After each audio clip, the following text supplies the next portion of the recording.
Okay. Right, my microphone is on. Excellent. So I'd like to welcome everybody to our webinar, our second webinar for the Canadian Society for the Study of Practical Ethics.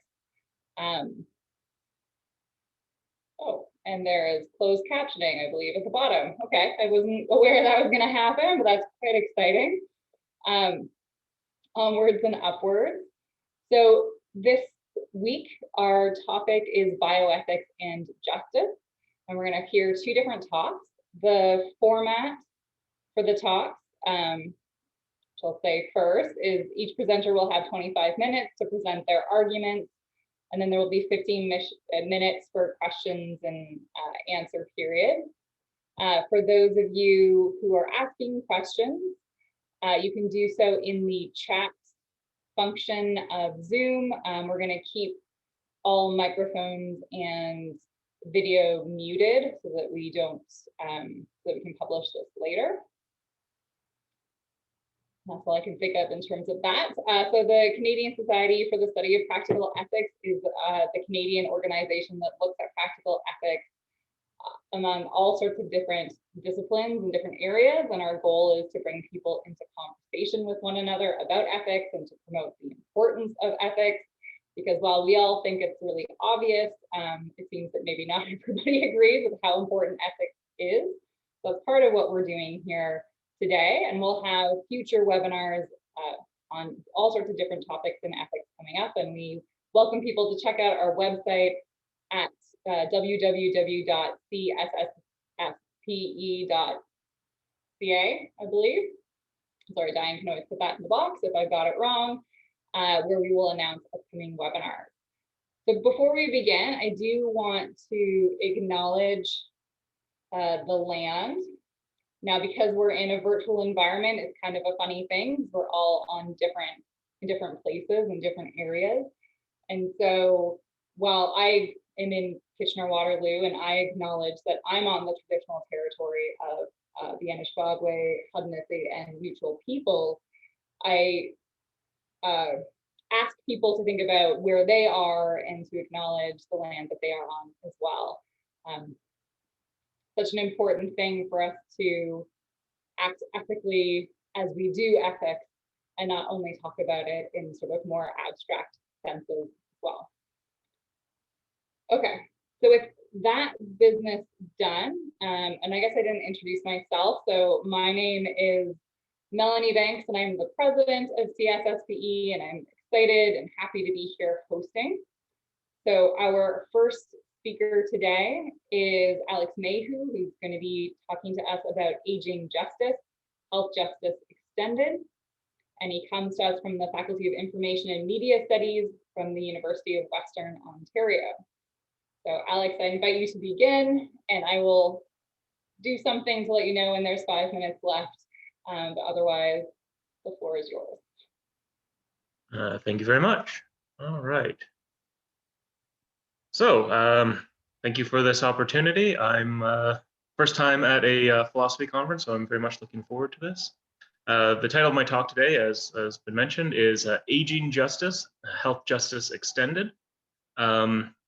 What I'm going to do is I'm going to have a brief introduction of some of the background ideas, explain health justice, the basic philosophical concept that I'm trying to build on, talk about what aging itself actually is a bit, then discuss can we actually intervene in the aging process, and then combine those ideas into what I call aging justice. Then some of the reactions I've received to parts of this idea in the past, just to tell you a little bit about where I'm coming from and what concerns I might have with those reactions. And then my follow-up conclusions.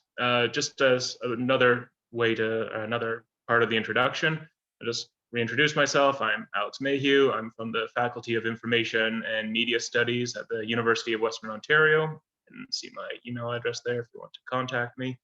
I am a PhD candidate and instructor in the library science program. I am quite a bit out of my depth in this. I'm not a, I mean, my undergrad was in philosophy, but that's quite a distance to get here today. So I very much appreciate you bearing with me. All right, so let's take a look here at my introduction. So this presentation is about how we view aging, the resulting social practice surrounding aging, and the consequences of those social practices. By the end of this talk, I hope to convince you that the ethical theory of health justice grounds health as a social concern. I think we should be good on that one. Aging is a medical concern and so falls under the umbrella of health. That might be a bit of a harder sell. As a health concern, aging is also a social concern, and thus is part of health justice. And popular views of imagine aging itself as something distinct from the diseases of aging. However, aging is not actually mysterious, and we can and have intervened with it already. We should support efforts to radically intervene in the aging process. That last one is probably going to be the hardest sell, but it is the one that I really want you to consider deeply by the end of this talk. Okay.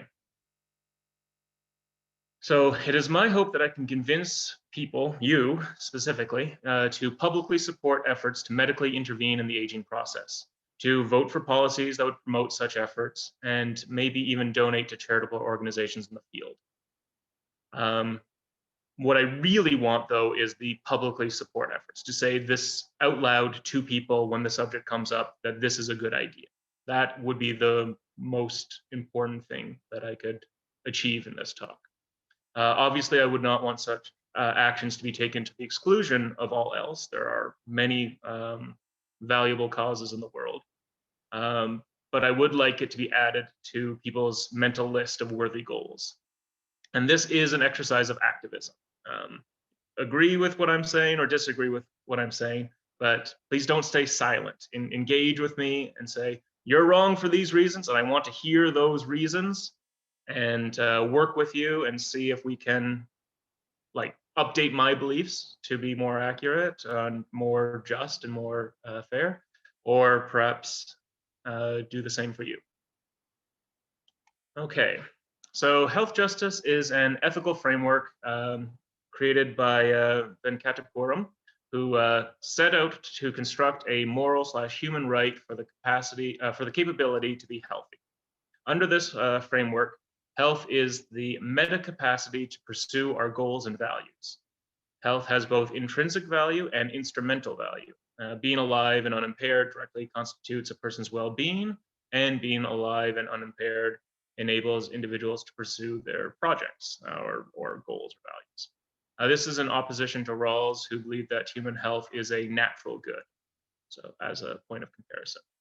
So the capacity for health is a kind of freedom, is the way that Venkatapuram would condense that. I think there's a lot to this idea. I don't think it captures every possible circumstance, but I do think that it captures some important ones. So health, as Venkatapuram broadly defines it, has systematically come under human control. For example, the availability of walking paths and the safety of local parks can impact the health of community members. Poverty can, available healthcare access can, whether or not you have universal or single payer or what have you. All these things that are very directly related to health, and all these things that are several steps removed are considered social determinants of health. So that's one of the implications of health justice, is we can think more broadly than the traditional confines that, say, medicine might encourage us to think. So we can think about this in the world, and we can notice that large-scale health failures, such as famines or outbreaks of common diseases like measles, are no longer predominantly the result of random bad luck. Instead, many major health failures are largely the result of social practices. We have more than enough food in the world, it just doesn't get distributed.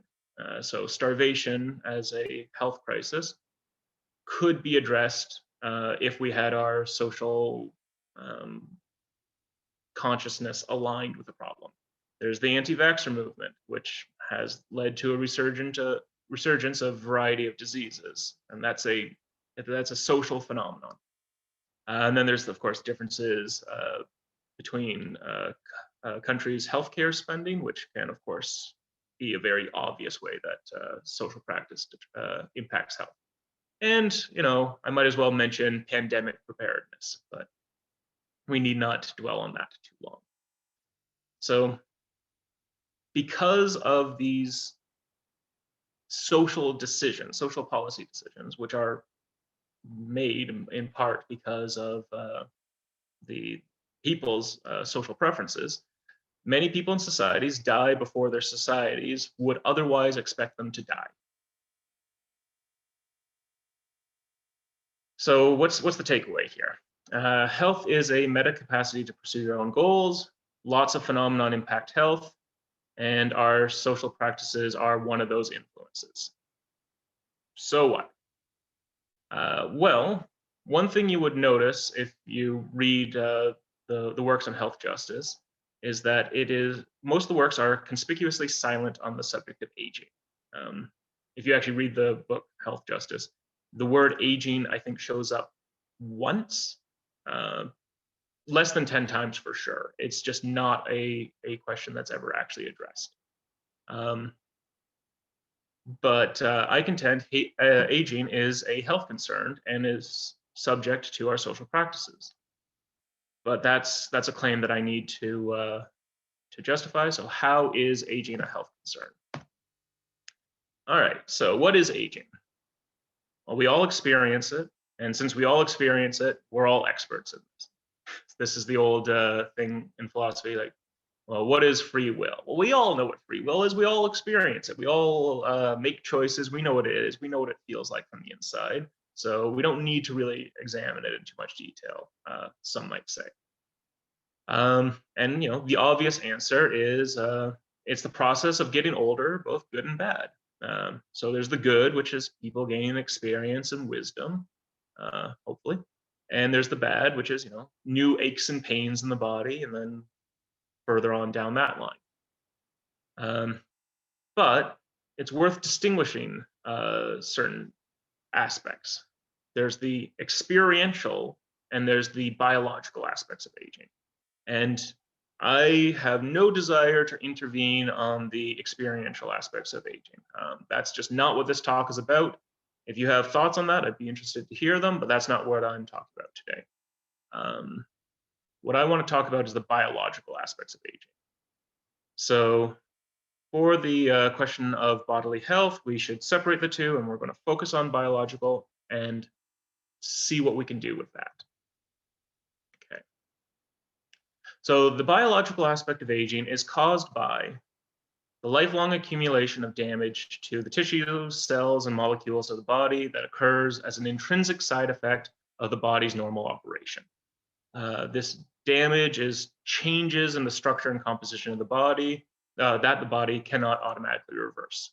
The body can tolerate some damage, but too much of it causes disease and disability. This is the most concise definition of aging that I've come across. Biological aging. There's quite a bit of damage that happens over the lifespan. Like, it happens the moment we come into existence, the moment the egg is fertilized, and some amount of it is perfectly acceptable, but once too much accumulates, it causes pathology. So we should take a moment and ask, does this mean that aging counts as a disease? This is often a question that comes up in this case. Should we think of aging as a disease? Generally, there's considered to be 3 categories of diseases. That's communicable diseases. So these are based on infections, bacteria, viruses, what have you. Congenital diseases. These are ones that are a result of genetic predisposition. Think Huntington's disease or Tay-Sachs. And then there's age-related diseases. So these are the ones that you will eventually get if you don't die of something else first. Most types of cancer, Alzheimer's, osteoporosis generally fall in that category. And aging is generally considered to be a category apart from disease. but let's look at why that is. So according to the Merck Manual of Geriatrics, a malady that impacts less than half the population is a disease. That's weird. Like, that's obviously arbitrary, right? Like, some doctors sat down and said, well, we can't treat everything. We have limited resources. So if it affects most people, we're just not going to deal with it. That's a social choice, and an odd one at that. Okay, so therefore, an age-related condition that affects more than half the population counts as part of aging itself. So think of how your hair might go gray when you're older, or how your skin doesn't go back when you pick it up like that. It doesn't go back quite as quickly. Those things happen to basically everyone, and so they aren't considered diseases. Well, your hair going a bit gray and your skin not bouncing back quite as fast, that's not too bad. But the same buildup of damage that causes age-related disease is responsible for those same phenomenon. So age-related disease and aging itself are actually part of the same category of biological phenomenon. So does aging count as a disease? And to that, I would say, well, age-related disease is a subject of medical intervention, and aging itself is not in the conventional view.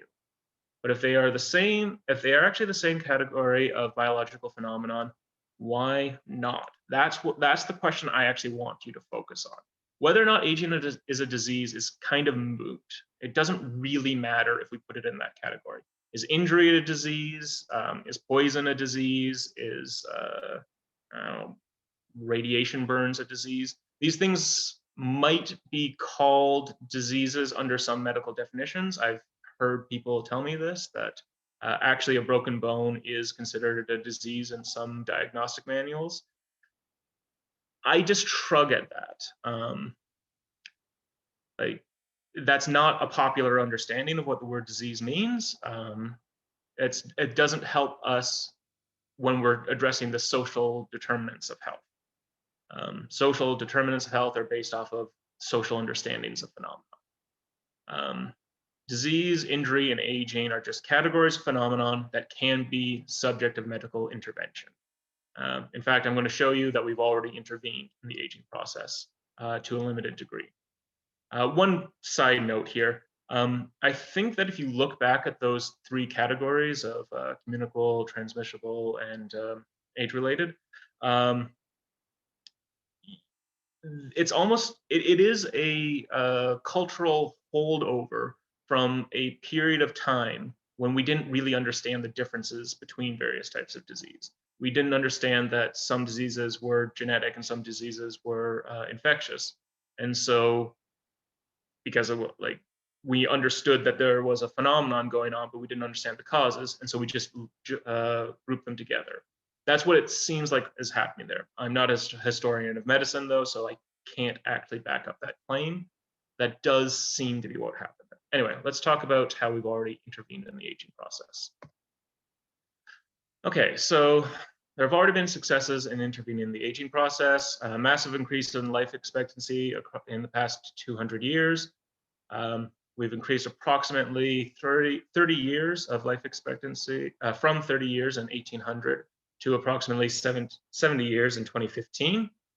Fair point here. Much of that has been due to the reduction of child mortality, but not all of it.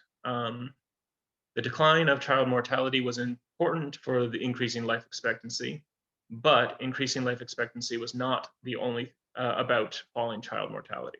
Life expectancy has increased at all ages.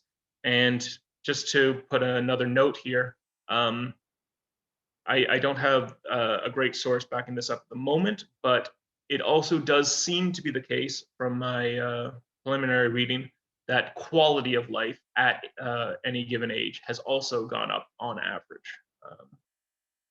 So it's not just about life expectancy. All right, so medicine, nutrition, and technology are all increasing the quantity and quality of life. Global lifespans on the rise. The US is the only OECD country reporting decreasing life expectancy. But this is notably due to the opioid epidemic, not because we are failing to intervene in the aging process. So keep that one in mind. Further, revolutionary breakthroughs in aging intervention have happened before. Think about robust cancer treatments, though those don't target the buildup of damage. Those just target the pathology. And maybe in the future, more radical ones that actually target the buildup of damage are not only possible, but likely. So here are 4 that I just want to bring your attention to. The circle one is the hallmarks of aging. The square one in the bottom corner here is SENS. That's the strategies for engineered negligible senescence. There's the book Ageless by Andrew Steele, Lifespan, Why We Age and Why We Don't Have to by David Sinclair. Those 2 don't have quite as robust a way of getting to the finish line of dealing with all the different types of aging damage that the first 2 have. But the point is that even if all of these don't actually work out, parts of them are likely to have a notable impact on actually repairing the damage that is aging, and thus contributing to a form of rejuvenation. And if these ones don't get us to the finish line, someday something is going to. We already know that there are species that don't have that exist in a state of negligible senescence. There are freshwater hydra. There are those jellyfish that are able to seesaw through the various life cycles, and various other organisms. When it comes to vertebrate, it's a little bit harder to point to a good example. Some people point to the tortoise, as you can see on the Ageless book here. There are some ways in which it's a useful model, but there are other ways in which it's not. The point is, there's nothing in the laws of physics or the laws of biology that say that it shouldn't be possible. So my claim is that if it is possible and it is desirable, we should, like many other social justice concerns, hasten the day that we see improvements happen here. All right. So even if the particular plans mentioned here do not achieve all their goals, attempts to intervene in aging more robustly are real. We will not be able to indefinitely continue to improve treatments for age-related diseases without also affecting the aging process in the long term. I think there's still a long way to go on conventional therapies, and we should continue those. It's just we won't be able to indefinitely continue on that. Eventually, there will be too much of a buildup of damage, and no treatment will be able to stop some pathology from getting through and ending a person's life, usually in a fairly unpleasant way. Note, I am not advocating any of those particular plans. That is merely an illustration of what some groups are trying to do.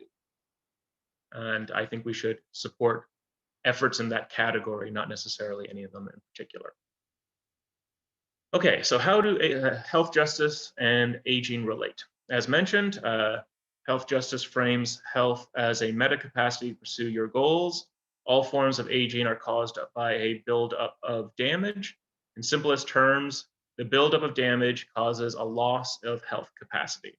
Most recognized forms of age-related conditions are diseases like Alzheimer's and cancer, but the impact of the buildup of damage, a process that disproportionately affects the elderly, is greater than the sum total of all those diseases, as it includes all the maladies that affect not just those diseases, but all the maladies that affect more than 50% of the population. As we saw earlier, if it affects more than 50% of the population, it's not a disease. So people who are born a long time ago have an undue burden on them in terms of their what they're expected to bear as far as health capacity goes. In response, I suggest an extension of the health justice paradigm, aging justice. Aging justice recognizes aging as a phenomenon in the same category as age-related disease, phenomenon that is increasingly subject to human influence and social practice. There is no such thing as a normal age to die at outside of particular social context. And in the modern day, lifespan has become subject to medical intervention and will increasingly do so. The extent of that intervention can radically increase if we prioritize it. This ability to influence aging means that society is faced with a choice in how to respond. We no longer have the excuse that it is beyond our ability to affect. So some reactions received. So I feel it prudent to address what I see are as some likely objections to what I've written or spoken so far, and ones I've actually received. While this list will not exhaust all possible concerns someone might have, I hope it'll touch the major ones. Similarly, my responses to these objections can never be the full story, but I hope they are found to be persuasive despite their limitations. So, reaction one, many healthcare systems have notable disparities in health outcomes. This is true. And what I'm talking about will probably, as you can imagine, say a non-single payer system, perhaps like the United States, where the more you can pay, the more you can receive, might find itself disproportionately favoring the wealthy. That's a challenge, but that is not a challenge that's specific to aging justice. That's a challenge specific that's might be exacerbated by it, but it would be exacerbated by any new medical technology. It's worth trying to address multiple systems that affect health. One of those is the medical system itself. Reaction two, aging is natural. I am nearsighted naturally. These are unnatural. If you want to say that I'm not allowed to wear these because they're unnatural, then I will take your criticism here seriously. If you think that I'm allowed to wear this, then I'm afraid that you probably need to think through that objection a little bit further. It is the naturalistic fallacy. All right, death gives meaning to life, and you want people to live forever. I don't think death gives meaning to life. I think life gives meaning to life, but that is a philosophical perspective someone might have. I don't really know what to say to it other than it seems a little bit like sour grapes, that we don't keep on living, and that's uncomfortable. As far as you want people to live forever, this isn't actually about making people live longer. This is about people making people live healthier. If people didn't end up living any longer, but they just didn't get sick, I would consider that worth pursuing. This will lead to overpopulation. Only the rich will get it, and dictators will live forever. One of the reasons I bring this up is because most of the time when people say these three, or specifically the first two, they say them in the first.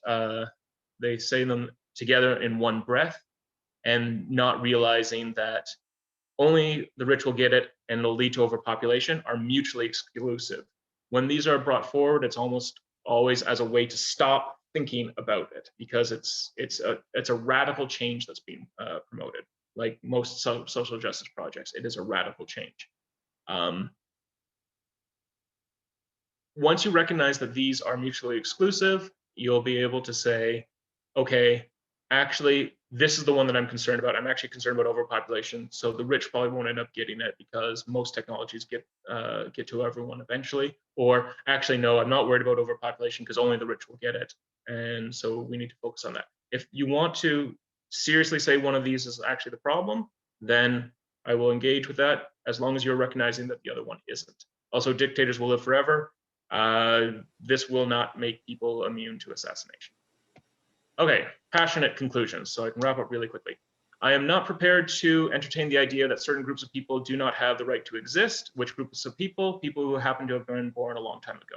I'm not prepared to entertain the idea that there's any group of people that does not have a right to health. I'm not prepared to entertain the idea that someone dying slowly of age-related ill health in some hospital bed is a good thing. Even in the best case, it is a tragedy. Being born a long time ago should not condemn you to ill health. There's my references. Now my calm conclusions. I am advocating for a particular perspective on biological aging as the buildup of damage that could be more robustly repaired if society decided that was a goal worth pursuing, which we should. With that in mind, I have several questions for you. Does the health justice framework stand, and does aging fit under it? Are there other ways to justify a social justice concern with aging? Are there any other ethical principles that are in conflict with aging justice? Are there any foreseeable consequences that outweigh the individual right to the capacity for health, with or without aging included? And what other questions do you see? Vigorous discourse is an invaluable part of creating a better tomorrow. So thank you for joining the conversation. And I will stop sharing. A minute over, sorry about that. No, not a problem. Thank you so much, Alex. Really interesting talk, and lots of great questions at the end. I like that. I also like the things you won't entertain. I think I'm going to steal that and do that some of my own presentations. I think that's great. So thank you so much. So you'll see that there are a few questions in the chat side, and I encourage people to write their questions there. And because I'm moderating, I'm just going to ask my question in front of everybody else. So do you think that like what you're doing is sort of working against some kind of like cultural norms or something like that, where it's just like we've just decided that we have to make these choices and it's acceptable to make it this way, but you know, cultures change and it's just outdated? So is it kind of that argument? Similar to that, yes. It's sort of like vegetarian or veganism. Like eating meat is just normal and accepted. Like I eat meat. I shouldn't. I know I shouldn't. It's bad. I've reduced the amount, but it's just so normalized. We just accept it. This is the way the world is. Mm-hmm. Racism, sexism, all of those things. Those are the way the world is. You know, you look back at you know, early 18th century and beforehand, slavery. That's just the way the world is. This is the natural order, mm-hmm. until it's not. Yeah. And that's what I really want to say, that we have a choice to say that this isn't the way the world should be. Great, thank you. So would you like you to read the questions in the chat? Sure, I can go through them. I think okay. Sandra is first here. Alex, does Rawls' notion of health being a natural good have to be in opposition to the medical capacity account? Are both not true depending on the context we're discussing in health? I think you're probably right about that. It's just that Venkatapuram sets up health justice in opposition to it. I think that my whole point is that I'm criticizing the narrowness of Venkatapuram's conception. I think that extending it to be compatible with Rawls is probably viable. We might all experience aging, but the aging you were talking about seems to be the upper end of aging. Wouldn't that mean fewer actually have that experience? My point is that it affects everyone. Sexism affects everyone. It affects some people a whole lot more. Racism affects everyone. It affects some people a whole lot more. But it affects everyone all the time, and aging affects everyone all the time. So I'm sure we all have elderly relatives, and the fact that their lives are affected affects us. And the fact that we are going to be the elderly relatives just means that there's even more impetus to pay attention to it, if there wasn't already. But good questions, very good. It is probably the case that whether aging has disease, is a disease, I suppose, has consequences for the healthcare system. It will have to be prioritized, and ministers of health will have to determine how much to budget it and prevent it and cure it. Yes, very much. The categorization of aging as a disease has massive implications for funding, research funding, and healthcare policy and all that. I'm not weighing in on that. That is an important question, but I don't actually know how those sorts of funding decisions are made well enough to be able to say that it should either be called a disease or not. All I'm saying is that it is a phenomenon of medical relevance and can be intervened on medically. I do know that like if I did submit this talk as an actual paper to Canadian Society for the Study of Practical Ethics, and if it ends up getting published, one of the things I do go into a bit is the funding numbers for the National Institute of Health, if I recall correctly, in the United States, and the numbers there are quite sad in certain sense. Like the things that they put the money towards are good things to put the money towards, but there's absolutely nothing going towards the actual damage that's causing those problems. And that's, an ounce of prevention is better than a pound of cure, and they're not doing it. So that's concerning, and it's probably related to this concept, to this definition issue. Is aging a health concern if it's not accompanied or relatively unaccompanied by underlying pathologies? Well, that's the question of what counts as a pathology, right? If it affects more than 50% of the population, it's not a pathology according to the definitions we have. And that's really weird. That's completely arbitrary. Also, given enough time, that the damage in our bodies will build up to a point to cause pathology. It's inevitable. It's just the engine of our metabolism does not burn perfectly clean. Gunk builds up and it causes disease. So even if it hasn't reached the pathological levels yet, it will. It would be better to repair that damage before it causes pathology so that people maintain their capacities for health. Is my position that I'm trying to convince you of. All right. If there are too many people on Earth to sustain the ecosystems, can social justice support those who are staying around longer to do it now? I did address that briefly in the concerns. If you think that overpopulation is the thing to be concerned about, then I would like you to say out loud to people that I would support this, and I'm not worried about the rich getting it, but we do need to worry about this. If I can get you to get like 2/3 on board with me, I would consider that a victory. As far as the overpopulation, I think there's fantastic reasons to believe that that's just not a concern. Generally, the longer people live, the more opportunities for education they have, the fewer children they end up having. And it's the number of children that they have that actually affects global population far more than lifespan. So it would probably be a good thing. Also, if you look at the demographic trends of Japan and China, we're actually en route for a massive population crash by the end of the century, which would be really bad.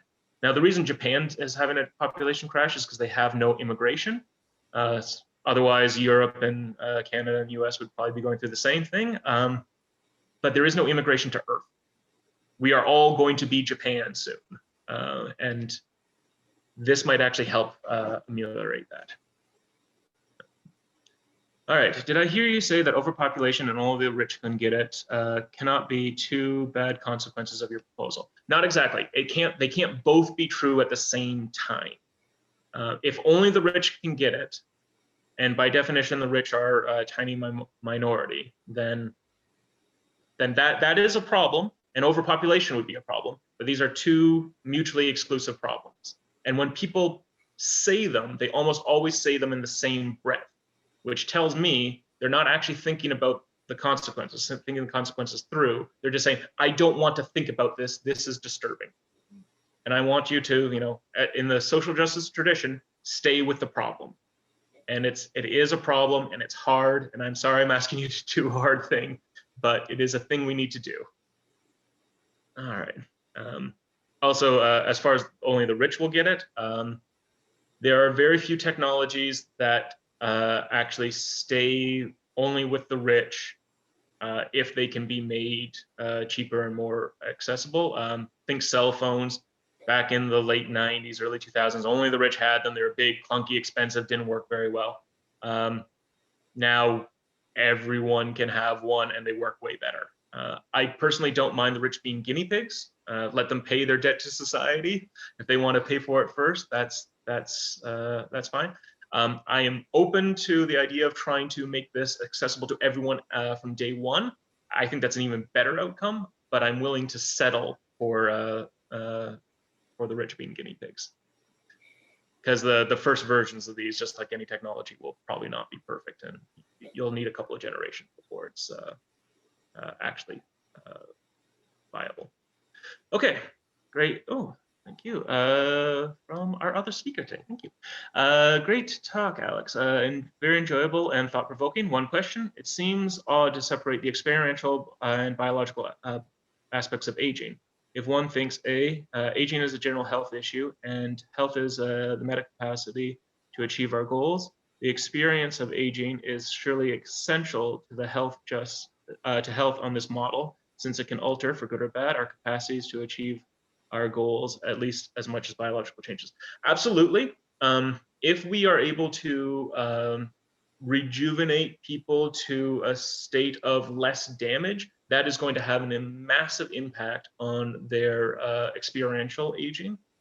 So if you were 90 and you get rejuvenated to 50 or so, just to make it really crude, it probably won't be quite that simple. You're going to be able to experience the world in new and interesting ways. I think that's really important. It's just not the part I'm building on now, because that's a whole other thing once we actually are able to get there. I think that is a very valuable thing to keep in mind, though. For the purposes of whether or not we're able to intervene in the aging process, I'm just sticking with the biological part, though. Great question, though. Thank you. Since many people in Western societies engage in unhealthy practices that result in damaging their bodies in ways that influence the speed at which their bodies age, could we not satisfy any social justice aging demands without medicalizing aging? What I want to ensure is that people have the opportunity for the capacity of health. Right now, nature is saying no. Nature used to say, here's your smallpox, here's your cholera, here's your nearsightedness. And I say, that's nice, nature. You give us some beautiful flowers and sunsets and that. You got some good parts, but not all of you is good. And these things are bad. And if people wish to waive their right to the capacity of health through their actions, I mean, that's their choice, I suppose. That's not a choice that I would recommend or promote. But in order to have the ability to waive that right, they need to have the right in the first place, which means that we should prioritize the possibility of being able to repair our damage, so that people who were born a long time ago can have the same amount of damage or less as people who were born much more recently. Great question, though. Thank you. Great. Well, thank you so much, Alex, for that talk. Really thought-provoking, and anything that changes the paradigm is good. I really just want to make sure that when you guys go home tonight, you don't just put it out of your mind and stop thinking about it. Stay engaged with it. If you think it's a bad idea, that's great. Say out loud that this is a bad idea and we shouldn't do it. That means the conversation is continuing, and I would value that. Excellent. I think that's such good advice for everything. Like in ethics and at this conference, it's such good advice. All right, if you could, I'll join me in thanking Alex with your little reaction buttons. Thank you so much for that talk. And yeah, thank you. All right, so we're going to move on to our second speaker. So I'd like to invite Alex Miller-Tate to come talk to us about silenced and coerced speech in psychiatry.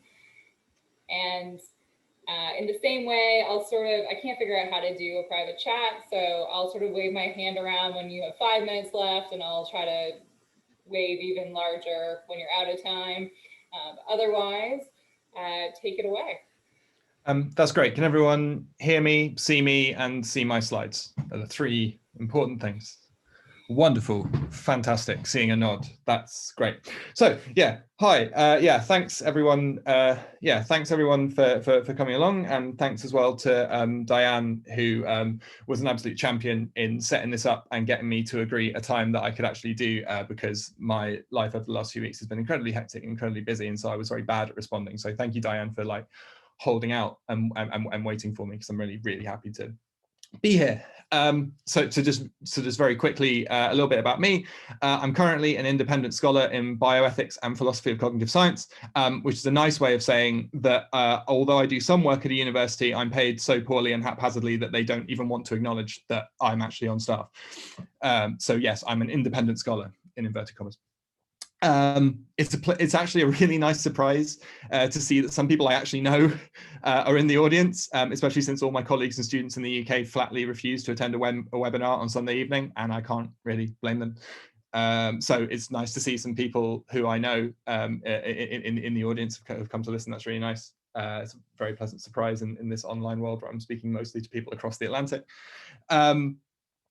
And then a little bit about this. So I'm going to talk to you today about, on the one hand, the silencing of speech, so silenced speech in psychiatry, and also coerced speech, which I see as kind of like two sides of a similar coin.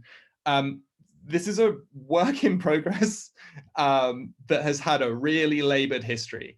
It's gone through about 15 different iterations over about 4 years, and it's been accompanied by plenty of doubt that just varies on a daily basis. Sometimes I think the ideas are quite good, and sometimes I think they're unsustainable and I haven't got it right yet. They're a little bit disordered and slapdash as a result of that. Last year was a rubbish year for trying to sit down and think things through. So in all honesty, until about January, I didn't do that. So it is what it is. I'm really excited to hear what you guys think, because I think it'll help me organize my thoughts, if nothing else. So just before we get started proper, I want to add a content warning for this talk, because I just think that's good practice.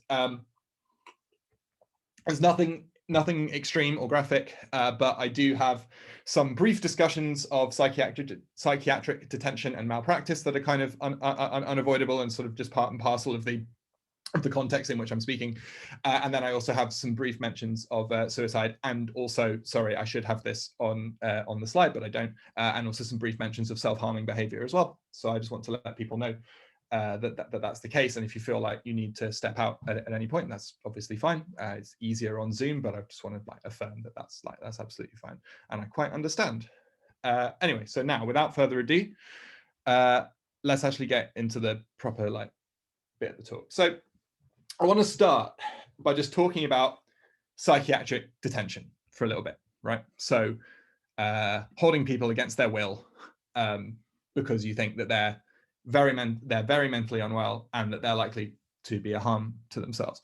So psychiatric detention, right, on the face of it, is harmful, right? So if you just sort of like strip out everything that you've been taught to think about psychiatric detention, you may or may not have been taught to think about psychiatric detention, but if you strip out all of that stuff that I think exists in sort of the common way of thinking about these things, psychiatric detention is like really harmful, right? So like for the first thing, it violates people's preferences, right? So psychiatric detention, almost by definition, so like taking someone and forcefully detaining them apparently for the sake of their own health, just violates loads of their preferences, right? People don't want to be detained generally. That's not quite always the case in cases of mental ill health, but generally, right, you're violating people's preferences, a bunch of them all at the same time in quite a severe way.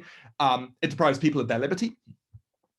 Depending on the jurisdiction and the type of detention we're talking about, it often also deprives them of their right to refuse treatment, which a right to refuse treatment is generally considered the most important sort of way of preventing assault under the guise of medical treatment. It's traumatizing. So we have lots and lots of studies that suggest that the process of being psychiatrically detained, even leaving aside the loss of the right to refuse treatment and potential physical restraint and things like that while in care, even if you subtract that, which is a common aspect of psychiatric detention, the process of psychiatric detention can very easily be traumatizing for the people involved, not always, but sometimes. And there's also some evidence to suggest, though the sort of the body of evidence is kind of growing here, there's some evidence to suggest that psychiatric detention actually increases the middle to long-term risk of suicide. So with every subsequent detention, the middle to long-term risk of a successful suicide attempt actually goes up. That seems to be the general trend. Obviously, there's lots of factors sort of like intervening there, and it might not all be to do with psychiatric detention, but it looks like that's the general picture, and we'd expect that if it's also fairly regularly a traumatizing experience. That's not a surprise. So I've really belabored this point really early on about how it seems like really bad on the surface. Now, of course, in theory, right, we think we have justification for it, right? And the main reason is we do it in theory to minimize immediate harm, right? Most overtly short-term suicide risk, but other things as well. So other ways people might harm themselves during, for instance, episodes of psychosis, or sort of like times when they're sort of like determined to perform some kind of self-harming behavior, or even sort of like potentially fatal but non-suicidal behavior, cases of mania where people walk out into traffic thinking that they can't be killed, instances of people with anorexia refusing artificial nutrition, and that sort of thing. These people aren't suicidal in the sense that typically they don't want to die, but they are engaging purposefully in behavior that could potentially get them killed. So we do this, we detain people, we take on all these potential harms when immediate risk seems highest, right? Now notice that I haven't said anything about, I have to be careful with language here, what's sometimes known in across the pond as competency or competence to make decisions. What's known in the UK as capacity. I might use that word. I'll try and use competence, but I might use the word capacity. So actually the ability of people to exercise good judgment, or indeed just exercise judgment at all. And we think that we only detain people when they lack that capacity to engage in judgment, to sort of reason and weigh and use information. That's just flatly not true. So in most jurisdictions, mental illness is actually the one exception. Is one of two exceptions for when you can be detained while you have capacity. So that's certainly true under the Mental Health Act in the UK. It's true in a lot of different areas of the US. I don't actually know about the Canadian area, but I believe it's true in Canada as well. So actually the question of capacity and competence is related, but it's kind of orthogonal. The Mental Health Act in the UK does not require that you lack capacity to make choices for you to be detained. The only risk, the only criteria are that you have a severe mental illness and you are an immediate risk to yourself or others. There is no question, there is no mention of capacity. Capacity comes under a completely different bit of law. So we do it in theory. We do this to minimize the threat of immediate harm, usually to someone themselves. But there's a problem, right? So the problem here is that service users who seek medical support, people with mental illnesses who seek medical support, know that the process of psychiatric detention is harmful, right? They know that. The vast majority of them just know it instinctively, even if they've never been detained. Those who have been detained know it all too well, right? That even if they had a relatively good experience of it, that it's an unpleasant experience. And so they want to avoid it, right? And people who are seeking support desperately want to avoid this possibility, even if they desperately want help, right? So it's entirely consistent that you would want to present to primary care wanting some help, and that you only do that, and that you do that despite the fact that you don't want to be detained, because you can be helped without being detained, at least in theory, right? So that's the problem, right? And it's a problem for this reason. Psychiatric detention incentivizes you to downplay your symptoms, right? If you downplay your symptoms, you make it less likely to people that you are an immediate threat to yourself. You're less likely to meet the criteria for legal detention, right? So the fact that psychiatric detention is this thing that looms over you as a potential, often under bits of law that only apply to people who are mentally unwell and don't apply to the population at large. So it's overtly not disability neutral. I'm thinking like the Mental Health Act in the UK. Under those circumstances, psychiatric detention is this kind of unique thing that lingers over you when you're looking into getting primary care in psychiatry, right? And it incentivizes downplaying your symptoms. Why? Because you want to get help, but you don't want to get detained. If you play your symptoms too high up, right? If you play up your symptoms too much, or you sort of like express honestly certain very extreme symptoms, much more likely to get detained. Your risk just shoots through the roof.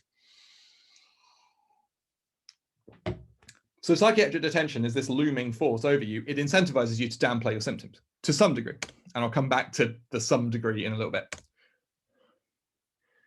In fact, sorry, I've forgotten the structure of my own talk. I'm going to come to it right now. You mustn't underplay your symptoms either, right?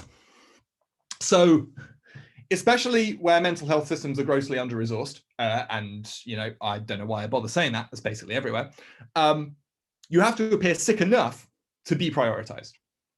So you've got this one problem in that this looming threat of psychiatric detention, this prima facie bad thing that could happen to you, incentivizes you to downplay your symptoms. And then right on the other side, it's like, well, you don't want to downplay your symptoms too much because you have to make sure that you get prioritized for the resources that you need, right? Which is not a simple task when those resources are incredibly scarce, as they are in almost every jurisdiction.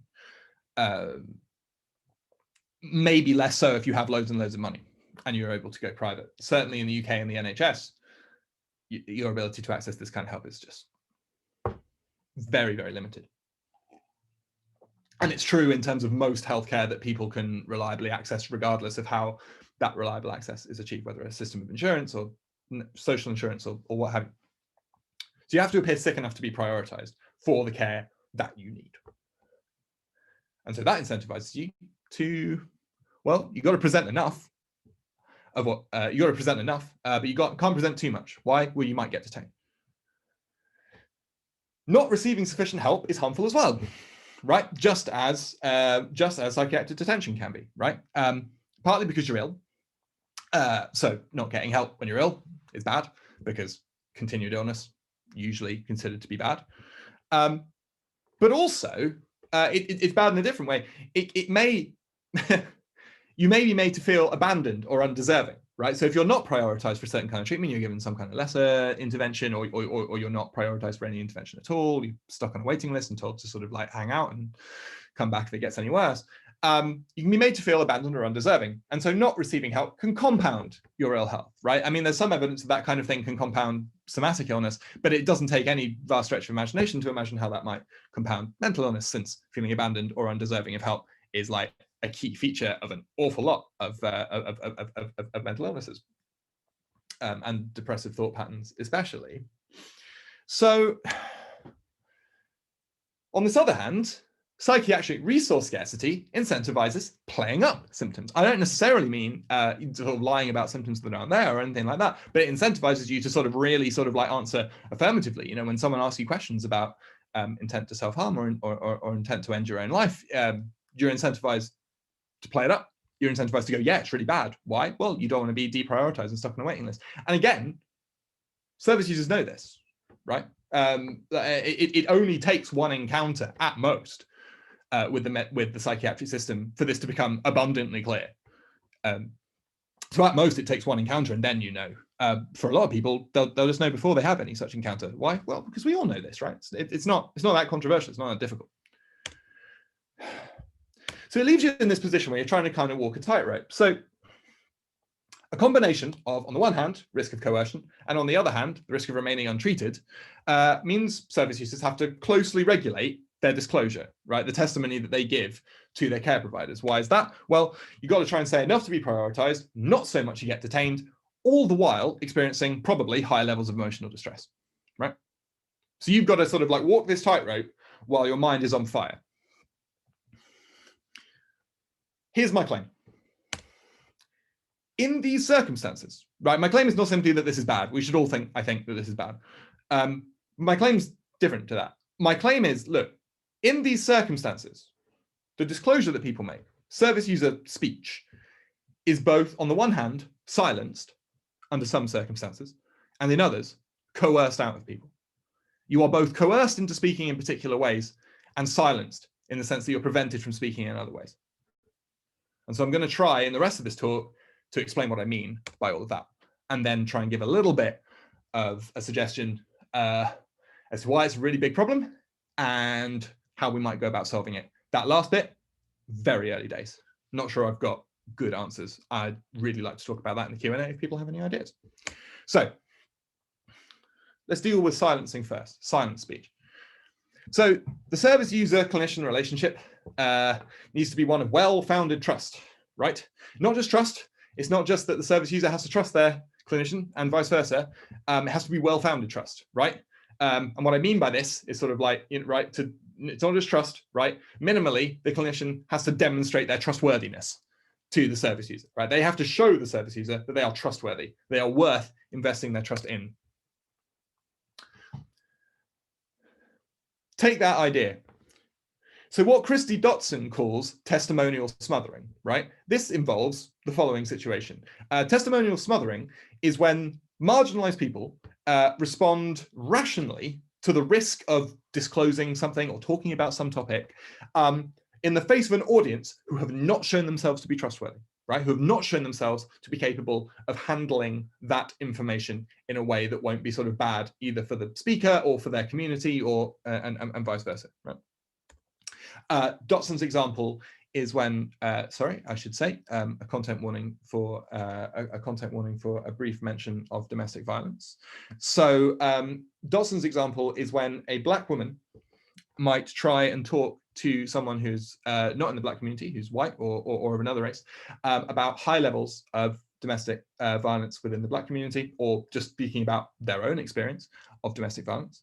And this ending up being taken as evidence that Black men are disproportionately or unusually violent or prone to domestic violence. So this is a potential harm to her community if her audience doesn't show her that they are trustworthy and able to handle that information in the right sort of context, the right sort of way.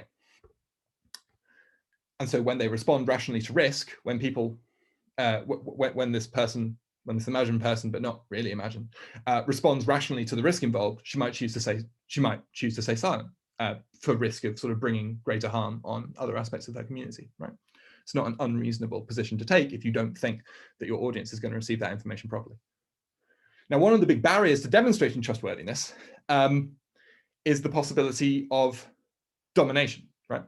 We can think of domination very roughly as sort of like the exercise of arbitrary social power with little or no recourse, right? The fact that you could be subject to social power with little or no recourse. You could just be made to do something.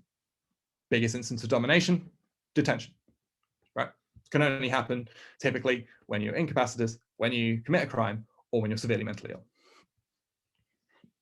So the fact that in the service user clinician relationship, there's this risk of domination, it's a huge barrier to well-founded trust.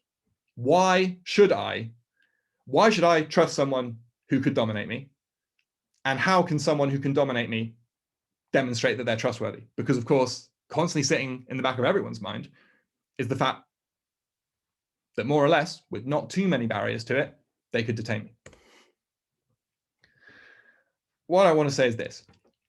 If you're doing this due to the fear of being dominated, a choice to remain silent, a choice to not say something, a choice to downplay something, make it sound less bad than it really is, amounts to having been silenced by external power, right? In the sense that you are responding to the risk of external power being used against you, to a threat of it, right? A choice to remain silent under such circumstances isn't really a choice, it's coercion. Here's another way that this can happen. So it's not just service user perception of risk that can lead to silencing. It's not just the service user going like, my Lord, I'm in danger here. It's not just that. So clinical perception of risk, I think, can lead to a different kind of silencing, something that Ray Langton in 1993 coined as illocutionary disablement, which is a very complex term for actually a relatively simple idea. So illocutionary disablement is when your audience don't recognize your words as constituting a particular act, right? So we don't just speak, we don't just locute, they aren't just noises, they have meaning, but more importantly, even than that, they can be certain acts, right? So, you know, what I'm doing now is I'm asserting a bunch of stuff at you. So I'm not just speaking, I'm not just making mouth sounds that have meaning, I'm asserting, I'm doing something. That's the like classic case of a speech act, is assertion. But there are others as well. Questioning is a different kind of speech act. Again, different mouth sounds, different meanings, different act, questioning. Now, it's important when these acts have sort of have particular social import that you're able to have your words recognized as constituting a particular type of act. So in Langton's case, Langton thinks that a woman's no, because of a background of misogyny, her locution, her word no, might not be recognized as a refusal of sex in an appropriately misogynistic context. It might be interpreted as playing hard to get or something like that. So she's still able to say the words no, but they are not recognized by her intended audience as constituting a particular kind of speech act, in this case, a refusal. And so I think in this case, right, we get something similar in the psychiatric case. Well, what do I mean? Well, I mean that if you go into a situation and you refuse certain courses of treatment, that might not be taken up by your audience, typically the medical profession, as a valid refusal, right? It might not be recognized as you actually refusing treatment, right? It might be interpreted in lots of different ways, different kinds of things. It might be interpreted as not an act at all, in the sense that it's a manifestation of your symptomatology over which you have no control. So for instance, if I refuse to go into hospital, it might be said, well, okay, but that's a manifestation of the fact that you want to be free to hurt yourself. And you know that in hospital, you won't be able to hurt yourself. And so your refusal to go into hospital is actually just a manifestation of your desire to be free to hurt yourself. It's not really a refusal. Or of incapacity, right? So think about when people say it's like, well, you know, we can't take what they're saying too seriously because they lack insight. Both of these are different types of ways in which simply stating a medical preference in the psychiatric context can easily not be taken as a refusal, or indeed stating a preference. It can be taken as something else entirely, a manifestation of your symptoms or your illness, or indeed a manifestation of incapacity, of an inability to make judgment calls about your own health.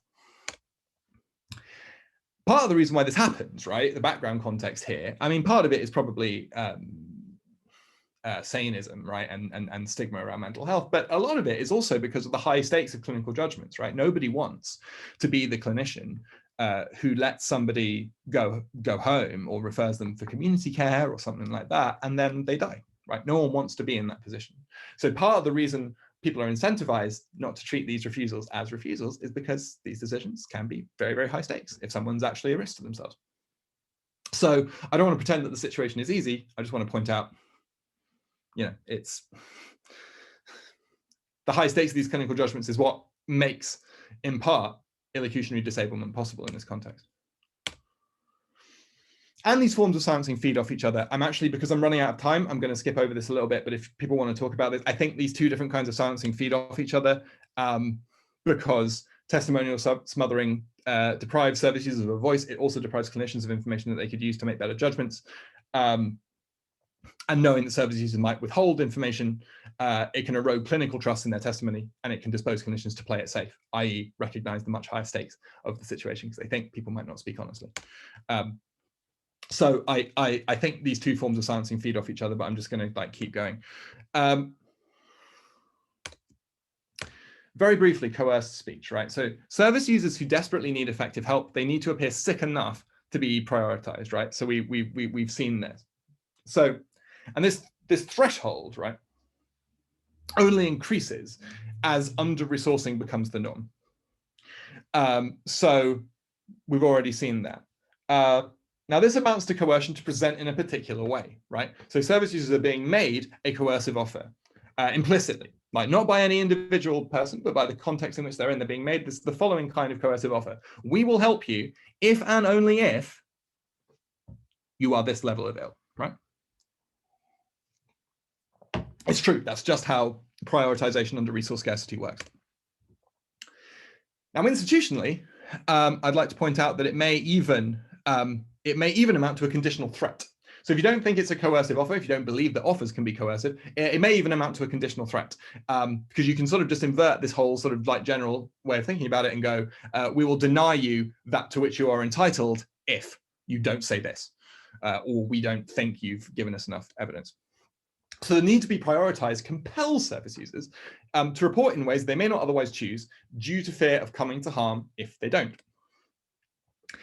And this isn't simply a matter of psychiatry requiring honesty or clarity from service users. It requires strategic thinking, right? It requires the use of a particular language and framing. Now, actually, I want to sort of like caveat that.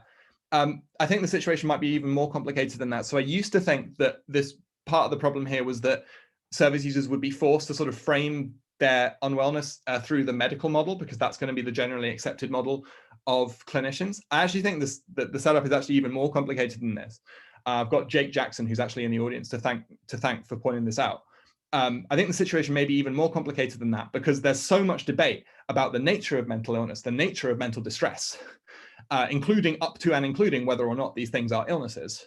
There's so much debate around that service users might not even know how they're supposed to present to different professionals who may have their own views, and those views are going to feed into what they take to be sort of like major risk factors and what they don't, and how they evaluate all of that. So I used to think that was a relatively simple point. I now think it's actually more complicated. I don't think it undercuts the point, but I think it's more complicated than we would like. Almost done. Upshots here. I think silencing is a violation of the right to healthcare access because it adds unreasonable risk as a barrier to accessing healthcare. Silencing and coerced speech are both violations of the duty of non-maleficence on a relatively simple ground, right? They are significantly avoidable wrongs that are imposed as a cost of presenting for treatment. And coerced speech may also be a violation of the right to autonomy. I think that's a little more complicated. Some disclosure is always going to be a requirement, of effective care, but I think disclosure ought not to involve or require strategic presentation. I won't go into my solutions because I don't think they're very good. The one solution I think is that we need to minimize the risk of testifying, right? We need to minimize the risk involved in actually speaking, and I think that involves reducing the power of psychiatrists to detain, both in law and in fact. This comes in radical flavors, vastly reduce the power to detain, and also less radical flavors, adjust the legal justifications for detention in some way. I think there are some other, there's another solution as well, which we expand capacities in psychiatry. We expand the resources available. And there are some trade-offs there, but I'm sure that'll be sort of available to you. I think that often some of these solutions are sort of like quite common, but these ideas are ways to reduce some prima facie wrongs. That these ideas are ways to reduce some prima facie wrongs have never been offered in their favor. So on that point, I'm going to stop, and I'm sorry for having gone over time, and I'll deal with some questions now. So thank you very much for listening. Great. Thank you. I hope that made sense. Oh, yeah, thank you so much, Alex. Really, really interesting talk. And I mean, I sort of love seeing the way in which we like wrestle with these ideas, because we all do, and that's part of doing philosophy and thinking about this. So I'm just going to jump ahead of the queue as I did last time because I'm hosting. But I was just wondering, I just keep coming back to this idea of capacity, and I wondered if you could speak about the idea, like, is the issue that like the capacity of these potential patients is not being recognized, or is it also like some of them are not going to be able to meet those conditions anyway, so there needs to be a different solution than just saying you need to be able to say no to detention as long as you can meet the same criteria of capacity that other patients meet in other situations? Yeah. So I think that would be a start, right? So, I mean, the problem right now is that the law at least in the UK, I think in the US as well, the law openly admits that capacity law and mental health law are two different things, for various historical reasons. And I mean, there's some attempt at philosophical justification for it. I don't find it terribly convincing because I didn't talk about it. But I mean, it's not a non-starter. So I mean, I think that would be a start. I worry that that's not going to get you there. I worry about it for a few reasons. One of them, I think the big one, is that we're just more inclined to see failures of capacity in mental illness. Sometimes that's because mental illness distorts your thinking, and that's just true. That is the nature of the beast. But some of it is due to like these old ways of viewing mental illness, which I mean, at least as far back as Carl Jaspers, it said the mind of someone going through psychosis was uninterpretable. Like, you can't interpret it, don't try. That idea is so sort of like set in to how we deal with madness that I worry that even if you, on the surface, legally, you're treating people in the same way as other patients, you're not actually going to get judgments made in the same way.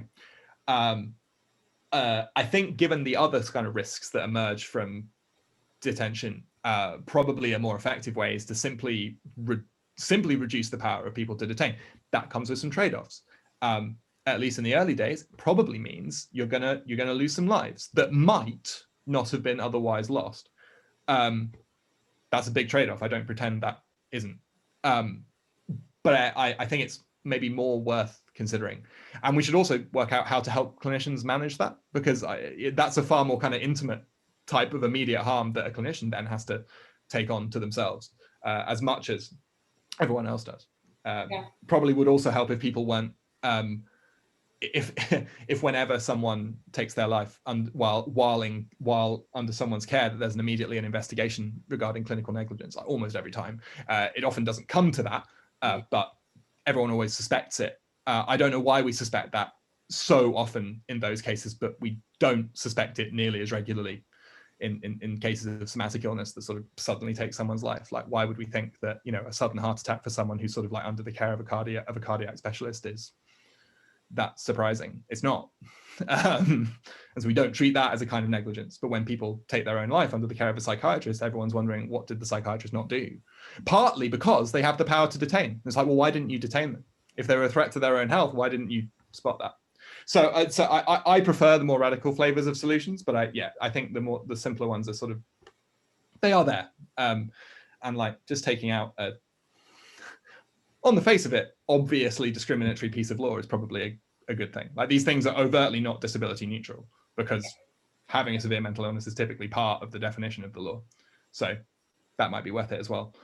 I hope that answers your question. I rambled a little bit there. I'm gonna go down. I'm just gonna start taking the other ones. So first one's from Jake Jackson. I was wondering if you could talk a little on the sort of coerced speech that exists within intake forms where questions regarding suicidality, self-harm, feelings of worthlessness, etc. are framed as yes/no questions, and yet the only choices given to answer are yes or denies. Yeah, I mean, I don't have a lot to add to what you've just said. I think it's just quite a good example, right? Yeah, you either, yeah, so people are going to have formed judgments about you often before you complete an intake form, especially if you're a repeat patient, if you've been there more than once.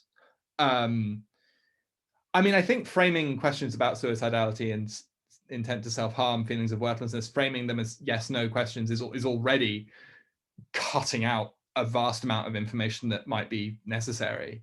I understand especially why questions about suicidality are framed in sort of yes/no types of ways, just because of the way that people sort of understand that as a threat. But I mean, I think framing them as yes/no questions is weird in the first instance, right? Like, you want some space to explain severity, context in which they're emerging, why you're here today rather than yesterday, and so on and so forth. And yes/no answers just don't give you that level of detail. Obviously, maybe a clinical interview is supposed to determine that, but so often it doesn't, partly because you've already exceeded a threat threshold from filling out the form, or partly because you've already sort of you've already fallen beneath a prioritization level as a result of the intake form. So that's true. Yeah, the only choices given to answer are yes or denies. I'm 100% certain I understand that last bit, but if what you mean by that is that your only choice effectively is to either say, yes, I'm feeling this way, or to be read as denying it when everyone knows that it's true, which might be the case in sort of repeat patients or patients who've come in particularly acute and obvious distress. Yeah, I mean, I think that's a huge problem. Like, the fact that someone comes in huge distress, and then when they say, no, I'm not suicidal, they go, nah, I don't believe that. Looks like you are. Yeah, yes. I mean, I don't really know what to add. I haven't thought about that enough, partly because I think the system of intake forms is a little bit different in the UK legal context, medical context, which is how I talk about it, compared to the American and the Canadian one, but they don't work in quite the same way. But yeah, no, I think that's really good, and thank you for the question. I hope I answered it okay. You can add something below in case I misinterpreted. Description of the service user is very detailed and helpful. Is it based on the service user stories or some very good ivory tower speculation? Little from column A, little from column B. So I think it's worth emphasizing that like mental states that people are in when they're trying to access care are not alien. Like it's actually really obvious why people would be loathed to access healthcare. I think it's patently obvious to anyone who's even ever had a friend who might look to access healthcare like that. Like, I mean, I think it's the kind of thing, I mean, it's not a priori, right? You have to have a bunch of background knowledge, but I think it's surprisingly easy to persuade people who've never thought about it that this obviously isn't, at least this must be true. Whether they think the system is then justified is kind of a separate question, but I think it's worth just making it obvious to people. I don't think you have, like, there's a lot of value in telling very detailed stories. I don't think you have to do that to make it obvious. You can just go like, right, so how would you feel if you knew that going to get healthcare might result in you being locked up? Simple. Like, you'd be disincentivized to some degree, depending on the severity of your need, to go and get healthcare. But that, I mean, that's not really, it's not really ivory tower speculation in the sense that I have both been the person who might be detained and I have lots of friends who are in the same position as well. So the fact that I've had that, it's not really ivory tower speculation. But I mean, I think someone in their ivory tower could probably have worked it out. It's not that complicated. It's one of those occasions where I think like you barely have to come down from the ivory tower to get a sense of what's going on there. The general descriptions are actually also based on service user stories. I don't linger on them because I find that sometimes, because I can't have enough of them in these talks and I can't pick out enough of the details of them in these talks, it tends to end up in a dynamic that's quite othering. It's like, oh, look at these poor people, these particular instances of it, because I can only have a few and I can only pick out a few common themes. And so I think that that can actually be unhelpful. I'd much rather sort of just go, look, seems bad, right? And have, in my experience, at least 95% of an audience sort of on board, at least that far. That's why I choose not to do it. But some of the more detailed sort of bits of reasoning are based on service user descriptions. I mean, people talk about this. Like people talk about saying, I didn't tell my clinician that I was self-harmed because I did not want to be detained under the Mental Health Act. Right? People say that. Stuff from lots of mental health charities in the UK, like Sane and Mind, do that. If you Google that sort of thing, you will find it. It's not hard to find, and there's lots of good qualitative studies that are sort of run by and for mental health service users that come to the same kinds of conclusions. People describe these sorts of events. Mostly why I even bothered to sort of make these kinds of arguments is that I think people are too loathed to describe them as instances of coercion. I think it is coercive, whether it's individually coercive or sort of systemically coercive, don't know. That might make a moral difference, but I think we should at least entertain the possibility that these things are legitimately coercive. So yeah, it's a little from column A, a little from column B, and a little from column C that I have been under the threat of detention and have actually been detained. So it was true of me. And that's the case despite the fact that I believe that being detained probably saved my life. So I don't know how to feel about that, right? I think next question from Alex, from our other speaker, thank you. By the way, weird that we've done a webinar where two people are both called Alex. It's like having like 3 CEOs on a company, all of whom are called Mark. I don't. I both quite like it and don't, because I wonder what it means for the makeup of philosophy. But anyway, there we go. It's not a problem I can solve here. I think you make a great case for thinking of patient speech as both silenced and coerced. What sorts of legal institutional changes would you recommend to health, both ideally and more practically if you wish? I said a little bit about this at the end, but I'll take the invitation to say a little bit more. So I think because so many of these sort of like come back to like the threat of risk, especially in the case of silencing, you just have to reduce the risk. I don't think there's a lot that you can do about it. And the problem is, it's not just a case of training people to use their powers that can be kind of arbitrary, even though they're sort of supposedly subject to all these legal safeguards. In practice, like, clinician's word is basically law. Like, cases where independent mental health professionals or lawyers will actually challenge a clinician's opinion in these cases incredibly low. Why? Well, because who wants to be the lawyer who got someone not detained and then they go off and die, right? Who wants to be that lawyer? No one. So I think you can't just, what I do want to say is you can't just train people to use these powers more effectively, partly because of that, and partly because that doesn't remove the threat of being subject to arbitrary social power, especially if you don't know and trust your clinician already. And often in these primary psychiatric contexts, you won't, because you might appear at 3 a.m. and your ordinary doctor might not even be there, if you even have an ordinary doctor, which in the UK you may well not, right? So, at least, right? So I don't think that can solve it. So one obvious solution is that you in some way modify detention to actually reduce the material risk. You have to make it harder for people to exercise that power. Either you use the same standards for capacity that you do in other areas of health. I think that'd be a big step, and I kind of answered it in response to Melanie's question. Or you take the more radical solution and you actually make it very, very hard to detain. That might involve changing ordinary capacity law as well, which I don't think would necessarily be a bad thing. Another way you might be able to do it is by more systematically encouraging people to name proxies. That might not be too bad. That might not be too bad as a stopgap measure. It doesn't really solve any problems about individual autonomy being overridden unreasonably, but it would at least give you the knowledge that, well, if someone does judge me not to be in my right mind, at least they're going to go and ask someone who I already trust to make a decision instead. Maybe encouraging people to do that a little bit would help, at least insofar as it's going to reduce the perception of risk. Because if I can name the person who gets to make decisions on my behalf, I can pick someone who I trust rather than a clinician who I don't know. So there might be something to that as well. That might be a less radical solution that might still have some positive effect here. All of those sorts of things will help. The same is true for like just increase resources given to psychiatry, right? In the case of coerced speech, just increase the capacity, reduce the need to triage, reduce the need to prioritize. I mean, it sounds obvious, but that's the one. You know, you can fiddle with those you can fiddle with the prioritization procedures all you like, but fundamentally, if you haven't got the space, you're going to have to prioritize somewhere, and that threat's going to fall on someone. But I mean, that's not a controversial thing to say, but I think it's just not often noted. The fact that this coerces people to present in particular ways and sort of trying to big themselves up in order to make sure they're not the ones who get deprioritized. I think that's often not mentioned. You know, it's like, well, obviously it'd be better if we could treat more people. Yes, obviously it would be better if we could treat more people, in part because they could just be more honest without having the fear that they were likely to be deprioritized. Thanks, Jake, for acknowledging that. Yes, I'd love to talk those things through with you as well. Thanks for that.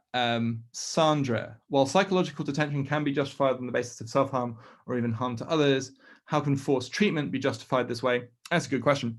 I don't know. So I share that concern.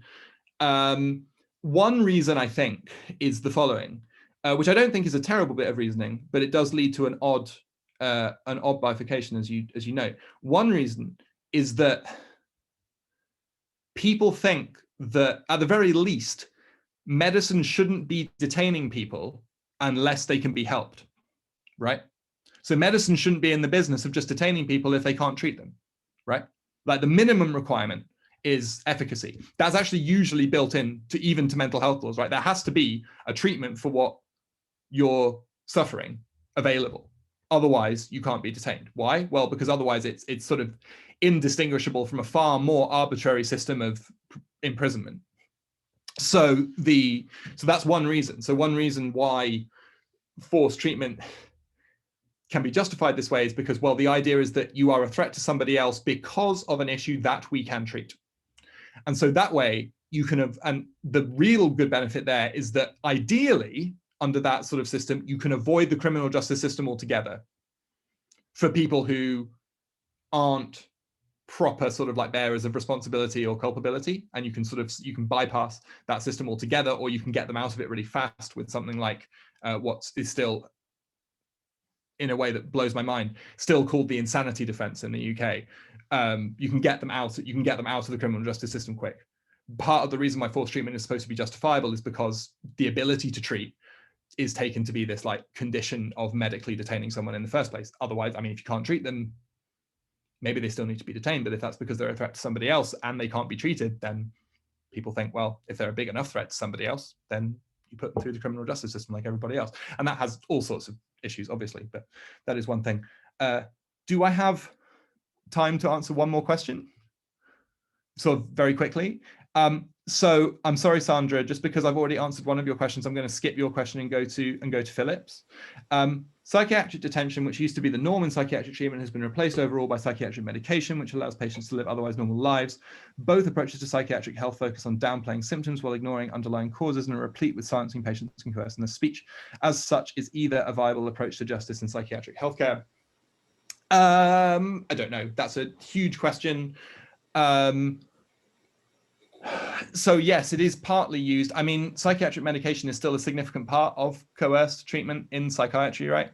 So like one of the, like, you can't force people to undergo therapy. You can force them to sit in a room with a therapist for half an hour, but you can't force them into therapy, because if they don't engage, they don't engage. So one factor is that psychiatric medication is a tool of coercive treatment, because you can force someone to take psychiatric medication. It's not pleasant for anyone, but you can. And the idea is that helps them restore capacity. Yeah, but you're right. I mean, psychiatric medication has all kinds of like issues associated with it, again, including ignoring underlying causes. I think the picture can be a bit complicated, but I think that's true. It's either a viable approach to justice in psychiatric healthcare. I mean, not in isolation. I think psychiatric medication can be part of a just mental health system. I suspect that that's almost certainly true. I mean, just because of the sheer number of people that it does help. And sometimes you can't affect people's circumstances. Sometimes you can just make those circumstances easier to live with. And I don't mind that. In cases where psychiatric medication does do that, I think it's great. But a lot of the cases where it doesn't are sort of like brushed under the carpet, and that's obviously a problem. So psychiatric medication, can it be part of a just mental health system? Yes. Can it be exclusively part? No, it can't. You have to put more effort into making people trust a therapeutic process, amongst other things, including improving people's lives. Like in the case of healthcare in general, that's true. I mean, the pandemic, if nothing else, has shown us that like the social determinants of health are as big a deal as ever, even in an obviously biological case of a novel virus to which we have no immunity. Like, that's a huge biological fact that makes this a big problem, but the social determinants of health are just as important in working out the burden of mortality and morbidity as they ever were. So if it's the case here, it's going to be the case everywhere else. I don't think in isolation it can be, but I think it can be a part, and that might be sort of unpopular amongst some people who otherwise share my views on detention, because they might think that medication can't play a part at all. I'm happy to talk to people about that and explain further, but I do think it can be a part of it for perfectly pragmatic reasons, in my view. But I'm going to stop there because we've already gone over time. Thank you, Melanie, for bearing with me. And thank you, everyone, for your really interesting questions. I'll try and go back through those questions and try and respond to people. If people drop me an email, it'll be available on my slides in the recording, if nowhere else. And I'll stick it in chat now, just in case. So thank you so much, Alex. Thank you, both of our Alexes. Thank you to both of our speakers today. Really interesting topics, and just I love coming to talks like this because it's always an area that I hadn't really thought that much about, and now I'm going to think a lot about it. So thank you to both of you for teaching us all a little bit about these new areas and to get us thinking. Really interesting and important stuff. So to close out, again, big thanks to our speakers, and you can always use the reaction clapping, since that seems to be our main way of thanking them. Beyond that, I just want to thank our CSSPE webinar team of Diane, Andrew, and Karina for putting this together for all of us. And I hope and all of the participants for coming and asking your fantastic questions. And I hope that I will see you all at our next webinar that we have, and we'll let you know when that is, when it's coming up, and we'll invite you to come and attend with us. Thank you, everyone. Have a great Sunday. Keep thinking good thoughts about ethics, and we'll see you next time.